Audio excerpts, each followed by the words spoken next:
Queridos amigos, sejam bem-vindos a mais um vídeo do canal Poptopia. Eu sou o Daniel e no vídeo de hoje temos a saga dos X-Men número 12, um ano dessa publicação maravilhosa, 11 edições, 12 edições, com o puro suco do material mais clássico dos mutantes, né? A número 11 não teve um review dedicado aqui no canal, e eu pulei deliberadamente porque esse material já tinha sido devidamente comentado aqui em Marvel Vintage Guerras Asgardianas, que saiu há pouco mais de um ano e meio. E com a repetição, eu preferi aguardar que chegasse a número 11 para a gente poder comentar as duas juntas, né? Essa coleção, essa edição número 11... ela vai trazer as histórias dos Novos Mutantes. Aqui a gente tem, Novos Mutantes Especial número 1, o X-Men Anual número 9 e X-Men Classic, alguma parte da 12 e da 19.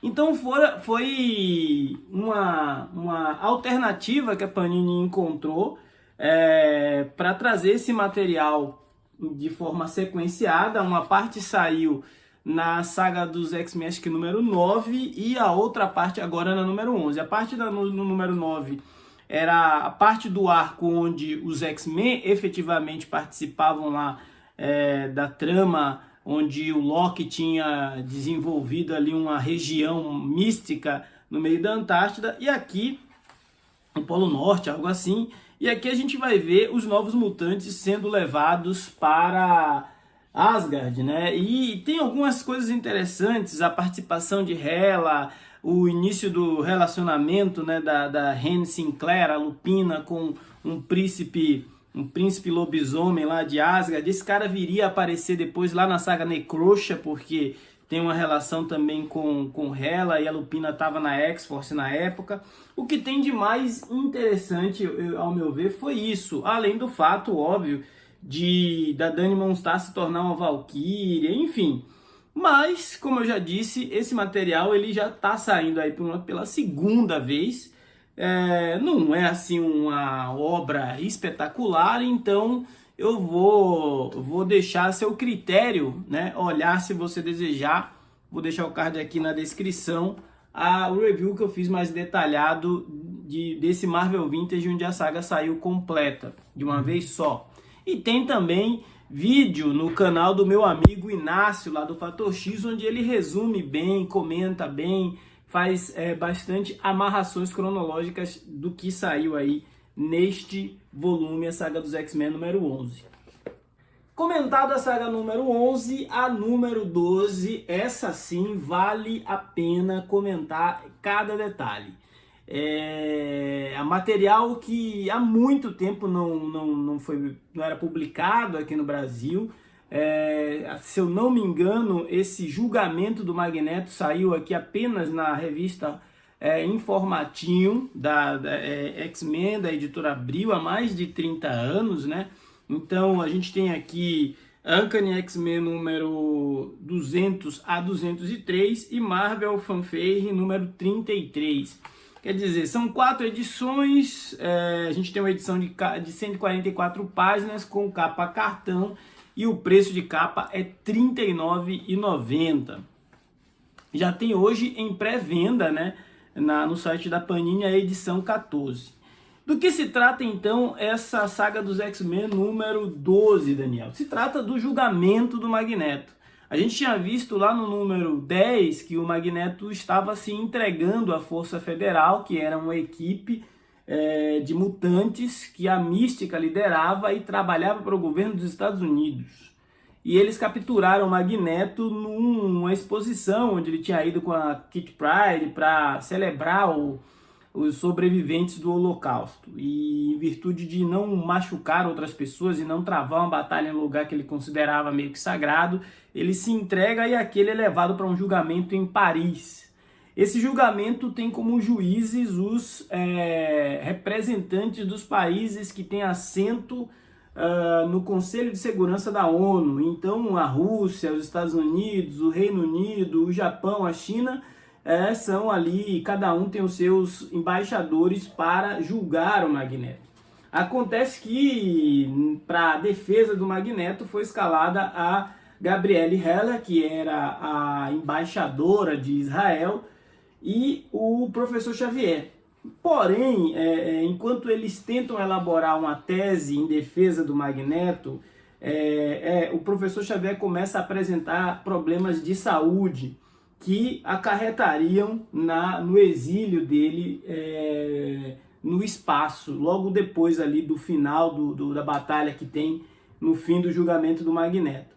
Então a gente vê toda essa trama de um julgamento sendo preparado, mas a gente percebe que outros acontecimentos estão em desenvolvimento, e isso é aquilo que o Chris Claremont faz, né? São diversas linhas narrativas acontecendo para convergir em um ponto.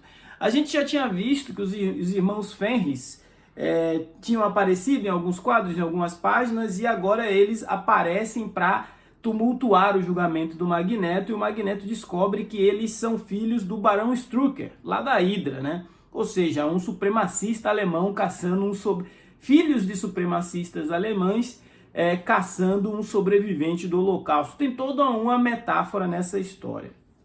O julgamento se caminha para uma conclusão em aberto, onde o tribunal acaba deixando o Magneto, de certa forma, livre, e de maneira que a humanidade julgue ele e os mutantes a partir dali. Por que os mutantes? Porque começa a acontecer uma série de atentados na Europa, e esses atentados levam à assinatura dos X-Men, ou seja, as pessoas estão sendo induzidas a acreditar que os mutantes estão provocando incidentes diplomáticos para manifestar ali a sua posição em defesa do Magneto. É uma edição assim muito bem escrita, com storytelling clássico, um quadrinho que você lê e não enjoa, não cansa. E o Chris Claremont não para aí, não. Na sequência a gente tem o Marvel Fanfare, onde eles dão um respiro, os personagens vão para uma ilha, meio que tirar uma folga e tal. E depois a gente já vê aquela edição onde Ciclope e Tempestade vão disputar a liderança dos X-Men, né? Enquanto tudo isso acontecia, o Ciclope vinha tentando retomar esse seu papel como parte importante na equipe dos mutantes, a despeito do que vinha acontecendo com sua família. Nessa altura do campeonato ele já estava casado com a Madeleine, que estava aguardando um filho dele. Esse filho nasce, o Ciclope estava lá em Paris ajudando os X-Men a investigar os atentados, então eles têm um ADR aqui de qual que é o papel dele, qual que é o papel mais importante, né? Se é ele ser pai ou ser líder dos mutantes. Essa edição é muito comentada sobre o duelo entre o Ciclope e a Tempestade, mas ao meu ver tem uma discussão aqui sobre paternidade muito relevante, e o Chris Claremont colocava bem essas situações, né, sociais aqui entremeadas com histórias de super-heróis. A gente tem uma edição que caprichosamente ela conta com artistas de peso na arte, ó. John Romita Jr., Dan Green. Aí mais pra frente a gente tem a Marvel Fanfare, que foi desenhada também, muito bem desenhada, se diga-se de passagem, pelo Terry Austin, Terry Austin e o roteiro é do Johnny Brigman junto com o Chris Claremont. E as últimas edições de Uncanny X-Men são exatamente de desenhos do Rick Leonardi, né? Rick Leonardi, que inclusive fez lá o Homem-Aranha em 2099. Então é uma edição com histórias muito boas, e além desse duelo da Tempestade com o Ciclope pela liderança da equipe, a gente vai ver também a Rachel Grey, né, a Fênix, indo atrás de Beyonder, porque ela entende que no futuro dela ele foi responsável por algumas situações. Então assim, os mutantes não têm um segundo de descanso, é uma edição que acontece muita coisa, são momentos relevantes na cronologia dos X-Men e, de certa forma, momentos que impactam muito em tudo que aconteceria na Marvel mais adiante. Ou seja, a gente tem uma edição aí com a minissérie do Long Shot por vir, depois deve já entrar no Massacre de Mutantes. A saga dos X-Men segue firme e forte, imenso vapor. Tem um outro título que provavelmente deve ganhar repeteco em breve, porque está caminhando, é na sequência dessa fase, né? Que é esse encontro aqui dos X-Men com os Vingadores e o Quarteto Fantástico. Eu tô curioso para saber se a Panini vai colocar isso também aqui dentro da saga dos X-Men. Ela tem colocado outras minisséries, então assim, ainda deve ter muito material nessa coleção, deve ser uma coleção que vai muito longe. Esse primeiro ano fecha muito bem.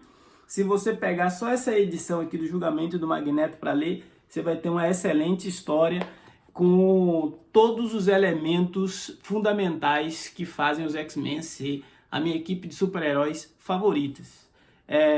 Império Shi'ar, Magneto, Professor X, Wolverine sendo consciência da equipe, Ciclope sendo um líder que se questiona, a Tempestade mostrando o quanto ela é formidável, principalmente quando escrita pelo Chris Claremont. Enfim, baita gibizão, não perde, pega o seu, faça sua coleção. Afinal, X-Men é prioridade número 1 aqui no canal. Como eu sempre digo, falar de gibi, meus amigos, é sempre bom. Esse foi o Poptopia de hoje. Se você não for inscrito, se inscreva. Ajude esse canal a crescer e ganhar relevância nesta concorrida plataforma. Afinal, falar de gibi é sempre bom. Forte abraço e até a próxima.